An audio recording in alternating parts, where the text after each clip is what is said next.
এখন তো বর্ষাকাল চলছে, তাই সারাদিন ধরে বৃষ্টি হচ্ছে। আর এই বর্ষাকালে আমাদের বাড়িতে রোজ দিন সন্ধেবেলা নতুন কিছু টিফিন বানানো হয়।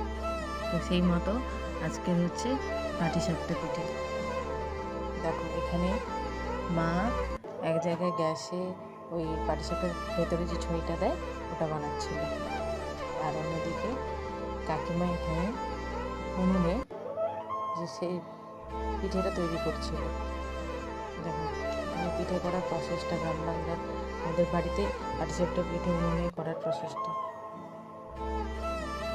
একটু পুরনো, এই প্রসেসটা। এবার এর মধ্যে এটাকে গরম হয়ে গেলে এর মধ্যে আস্তে আস্তে করে ওই নারকলের পুরটা দেবে, দিয়ে এটাকে বন্দি করবে।